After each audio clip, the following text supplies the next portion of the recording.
అందరికీ నమస్తే అండి. సంస్కారం లేని యాదవులందరూ వైసీపీలోనే ఉంటారు. పోసాని కృష్ణమురళి అరెస్ట్ అయితే సాక్షిలు అప్పుడు మొదలు పెట్టేసాడు. కొంతమంది వైసీపీ నాయకులు, ముఖ్యంగా వైసీపీకి చెందిన కారుమూరి వెంకటరెడ్డి, వీడికి కాస్త నోడుదోలు ఎక్కువే. వాడు మాట్లాడితే ఏమని మాట్లాడతాడంటే అసలు వీళ్ళది మనిషి పుట్టకైనా అని మాట్లాడుతున్నాడు. అంటే ఇప్పుడు పోసాని కృష్ణమురళి గారు మాట్లాడిన భాష నిజంగా వాళ్ళకి వినసొంపుగా ఉంటుంది. అవసరమైతే పోసాని కృష్ణమురళిని ఇంటికి పిలిపించేసి ఆ కారుమూరి వెంకటరెడ్డి ఎవడైతే ఉన్నాడో వాళ్ళ అమ్మగారిని, వాళ్ళ భార్యని, వాళ్ళ కూతురు ఎవరైనా ఉంటే కూతుర్ని ఎదురుగా కూర్చోబెట్టి పోసాని కృష్ణమురళి గారి చేత అమ్మనాబూర్లు తిట్టించేస్తాడు. అది వాళ్ళ సంస్కారం అన్నమాట. సంస్కారం అంటే ఆ యాదవుల దృష్టిలో అదే. మాట్లాడిపించినంతసేపు మాట్లాడిపించేసారు వాడి చేత. కేసులు పెట్టరా ఇష్టానుసారంగా మాట్లాడితే. ఒకసారి బొగ్గడు ఏమని మాట్లాడతాడు వినిపిస్తా చూడండి. నిజంగా ప్రజాస్వామ్యం ఇంత 78 ఏళ్ళు వస్తుందండి, దాదాపుగా స్వాతంత్రం వచ్చి ఏ రాష్ట్రంలో కూడా ఇంత దూరమైనటువంటి సంఘటనలు మనం ఎప్పుడు చూద్దాం. ఈ యాదవులకి ప్రజాస్వామ్యం అంటే అమ్మనాబూర్లు తిట్టాడు అన్నమాట. తిట్టించింది ఎవడరా? 5 ఏళ్ళు పరిపాలించి అందరిని అమ్మనాబూతులు తిట్టించి, అందరికీ అక్రమ సంబంధాలు అంటగట్టి, అసెంబ్లీలో బూతులు తిట్టించి, ముఖ్యమంత్రి హోదాలో ఉండి ఏదైనా ఒక సభ పెట్టుకుంటే అక్కడ కూడా తగలడి మంత్రుల చేత, ఎమ్మెల్యేల చేత అమ్మనాబూతులు తిట్టించినప్పుడు ప్రజాస్వామ్యం ఏమైపోయిందిరా? ఇంకా మాట్లాడు. 8.5 నెలలుగా ఈ ప్రభుత్వంలో జరుగుతున్నటువంటి సంఘటనలు చూస్తా ఉంటే అసలు ఆఫ్ఘనిస్తాన్ లో తాలిబాన్లు కూడా ఈ విధంగా వ్యవహరిస్తారు. ఈ కూటమి ప్రభుత్వం తాలిబాన్ల కంటే దారుణంగా వ్యవహరిస్తా ఉంది. మనిషి పుట్టక పుట్టాలు ఎవరు కూడా ఈ విధంగా వ్యవహరించరు.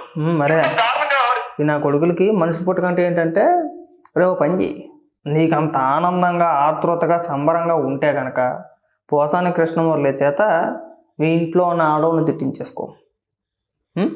నేను మాట్లాడలేను కానీ పోసాని కృష్ణమురళి ఏమని మాట్లాడాడో ఒకసారి వినిపిస్తా. ఆడేమని మాట్లాడాడు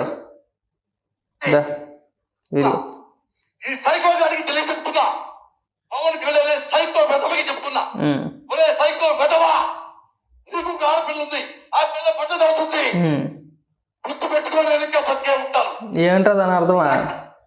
ఏరా, ఇప్పుడు ఈ ఇంట్లో ఆడవాళ్ళని ఉద్దేశించి నేను అన్న కానీ మీ ఇంట్లో ఆడవాళ్ళని ఉద్దేశించి, లేదంటే నీ కూతుర్ని ఉద్దేశించో, నీ ఇంట్లో కూడా ఆడపిల్ల ఉంది పెద్దదవుద్ది అని చెప్పేసి నేను పళ్ళు కొరికేసి చూసుకుంటా రక్త కన్నీరే అంటే దాని అర్థం ఏంటి అసలు?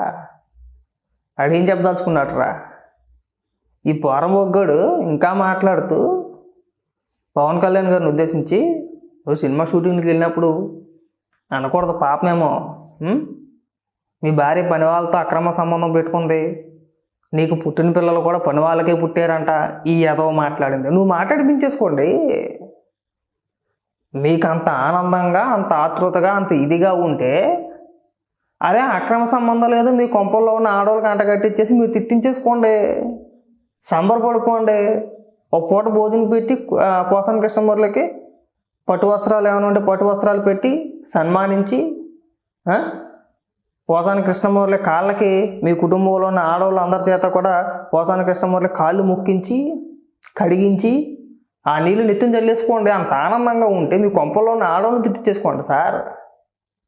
ఎవరి కొంపల్లో ఉన్న ఆడవాళ్ళని తిట్టేస్తారో, ఎవరిళ్ళలో ఉన్న ఆడవాళ్ళని తిట్టేస్తారో, ఎవరికి అక్రమ సంబంధాలు అంటగట్టేస్తారు మీరు. పైగా పుట్టగలు గురించి నీలాంటి బేవర్స్గడు వచ్చి ఇక్కడ చెప్పాలా? ఆ రోజు మాట్లాడలేదే? ఏమైనా పోసాని కృష్ణమురళి అలా మాట్లాడకూడదు, తప్పు. మీ ఇంట్లోని మహిళలు ఉన్నారు, మీ ఇంట్లోని ఆడవాళ్ళు ఉన్నారు, నీకు కూతుర్లు ఉన్నారో లేదో తెలియదు కానీ పక్కన పెట్టేసి చెప్తున్నా. జగన్మోహన్ రెడ్డి కూడా 2 కూతుర్లు ఉన్నారు. అలా మాట్లాడకూడదు, తప్పు అని చెప్పేసి ఏ ఒక్క వైసీపీ నాయకుడైనా సరే ఖండించారు అసలు? ఏ ఒక్క రోజైనా సరే?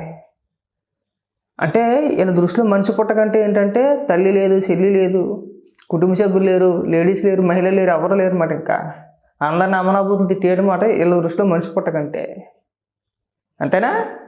జగన్మోహన్ రెడ్డి మనస్తత్వం నీ మనస్తత్వం లేదు, 2 ఒకటే. ఆయన అంతే. తల్లి ప్రశ్నించినా, చెల్లి ప్రశ్నించినా మీ సోషల్ మీడియా సైకోల చేత అక్రమ సంబంధాలు వాళ్ళకు కూడా అంటగట్టేస్తున్నారు. అలాగే ఇక్కడికి వచ్చేసి మీరు పెద్ద పెద్ద ఉపన్యాసాలు చెప్పడం, తాలిబాన్ రాజ్యం కన్నా ఘోరంగా ఉంది, మీరు మమ్మల్ని అరెస్ట్ చేసినప్పుడు తెలీదా? అర్ధరాత్రులు అపరాత్రులు వచ్చి మమ్మల్ని ఎత్తుకెళ్ళిపోలేదా? మా పైన కేసులు పెట్టలేదా? మేమేమైనా పోసాని కృష్ణమురళి గారి లాగా లేదంటే మీలాగానో ఇంకొకలాగానో ఏమైనా బూతులు తిట్టామా? ప్రభుత్వం ఏదైనా నిర్ణయం తీసుకుందాం కాదు, మాకు నచ్చలేదు అనుకో, ఇది మాకు నచ్చలేదు, మీరు చేస్తున్న తప్పు అని చెప్పేసి మేము మాట్లాడినా, ఒక పోస్ట్ పెట్టినా కేసు పెట్టి లోపలేసేయడమే కదా. ఆడు బూతులు మాట్లాడితే మనిషి పుట్టకంట, దానికి సంబంధించి కేసులు పెడుతుంటే మనిషి పుట్టక కాదంట. ఏం జన్మరా నీది అసలు? మీ తల్లిదండ్రులు మీకు నేర్పిన సంస్కారం ఇదే అని చెప్పేసి అనుకోవాలంతే. నిజంగా నువ్వు మాట్లాడిన మాటలు మీ అమ్మగారు చూస్తే నిజంగా సిగ్గుపడతారు రప్పస్ అని. సారీ వెంకటరెడ్డి, 100%. ఒక్కసారి మీకు అంత నచ్చితే, అంత ఆనందంగా ఉంటే అవే మాటలు మీ కుటుంబ సభ్యుల్ని తిట్టించేసుకోండి సార్. ఊరోళ్ళందరినీ ఎందుకు తిట్టించేసుకోవాలి? కానీ మీ ఇంట్లో ఉన్న ఆడవాళ్ళని అమ్మనాభూతులు తిట్టించేసుకొని ఆనందపడిపోండి. కావాలంటే ఒక వీడియో రికార్డ్ చేసుకొని ప్రతిరోజు 3 పూటల, ఉదయం టిఫిన్ చేసేటప్పుడు, మధ్యాహ్నం భోజనం చేసేటప్పుడు, సాయంత్రం మళ్ళీ అన్నం తినేటప్పుడు టీవీలో వేసేసుకుంటారో లేదంటే ఫోన్లలో చూసేసుకుంటారో పెట్టుకొని చూసేయండి. మీ కొంపల్లో ఉన్న ఆడవాళ్ళని తిట్టించేసుకోండి. అంత ఇదిగా ఉంటే సహించరండి, ఒప్పుకోరు. అలాగా అక్కడ దాకా వస్తే మళ్ళీ మనోభావాలు దెబ్బతినేస్తాయి. మా ఇంట్లో వాళ్ళు అంటారా, మీ ఇంట్లో మీ అమ్మగారు అంతా, మా ఇంట్లో మా అమ్మగారు అంతే. మనం పద్ధతిగా కొంతవరకు విమర్శ. ఇప్పుడు నీ ఎదవా అన్న వరకు నేను తిరిగి నేను ఎదవా అంట.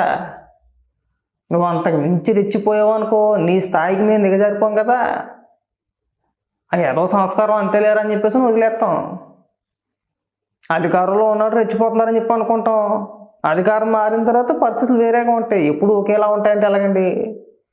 పాప రాజకీయాల నుంచి తప్పుకున్నట్టు అంటే నేను అమ్మనాభూతులు తిట్టేసి లకారాలతో సంబోధించేసి ఇళ్లలో ఉన్న ఆడవాళ్ళకి అక్రమ సంబంధాలు అంటగట్టేస్తే, అంటే అన్ని తిట్టేసి నేను రాజకీయాల గురించి మాట్లాడినంటే వదిలేస్తారా? ఖచ్చితంగా చేసిన పాపాలకు ప్రాయశ్చిత్తం ఉండాలి కదమ్మా, ఉండకుండా ఉంటుందా? అంటే మీరు చేస్తే ఒకటి, ఎదురు చేస్తే ఒకటినా? సమర్థించమాకండి. ఈ సమర్థించే వ్యాఖ్యలు చేసి మీరు దిగజారిపోవద్దు, అలవాటు అయిపోద్ది. ఇలాంటివి మనం ఖండించాల్సిందే, హుందాగా వ్యవహరించాలి. చూడు, చంద్రబాబు నాయుడు గారు ఏం చెప్తున్నారు, లోకేష్ గారు ఏం చెప్తున్నారు, పవన్ కళ్యాణ్ గారు ఏం చెప్తున్నారు ఒకసారి చూడు. గతంలోలాగా అసెంబ్లీ ఉండదండి, ఎవరో కూడా బూతులు మాట్లాడరు. చక్కగా సబ్జెక్ట్ ప్రకారంగా డిస్కషన్ జరుగుతూ ఉంటుంది. మేము సభ అలాగే నడపాలని చెప్పేసి అనుకుంటున్నాం అని చెప్పేసి క్లియర్గా చెప్తున్నారు. ఏ రోజైనా జగన్మోహన్ రెడ్డి అలా చెప్పాడా? అదే కూర్చోవాలా, తింగర్ సూపులు చూడాలా, ఎకిల్లో నవ్వేయాలా, వెనకాతలు ఉన్న మనసే తిట్టించేయాలా, వాళ్ళు తిడుతుంటే ఇక్కడ ఆనందపడిపోవాలా? రాష్ట్రాన్ని 5 ఏళ్ళు సర్వనాశనం చేసి ఎవడు మాట్లాడినా బూతులతో విరుచుకుపడిపోవడమే కదా. పైగా ఇక్కడ నువ్వు వచ్చి మనిషి పుట్టకైనా అదొక రకమైన విచిత్రమైన మనిషి పుట్టకరా. అంటే నేను అనకూడదంతే, మళ్ళీ మీ కుటుంబ సభ్యులు అవమానపడుతున్నట్టు అవుద్దేమో. కానీ నువ్వు ఈ మధ్యన మాట్లాడితే మనిషి పుట్టకైనా నీకు అంత ఇదిగా ఉంటే నేను మళ్ళీ చెప్తున్నా, పోసాని కృష్ణమురళికి బెయిల్ వచ్చిన తర్వాత ఒకరోజు ఇంటికి పిలిచి ఓ జత బట్టలెట్టి ఆ డైనింగ్ టేబుల్ మీద మేళలో ఉన్న ఆడవాళ్ళందరినీ కూర్చోబెట్టేసి బండ బూతులు తిట్టించేసుకో నీకు అంత ఉంటే. కాబట్టి ఏంటంటే ఈ ఎదవ ఉపన్యాసాలు ఎవరికే చెప్పమాకు, మూసుకొని ఉంటే బాగుంటుంది.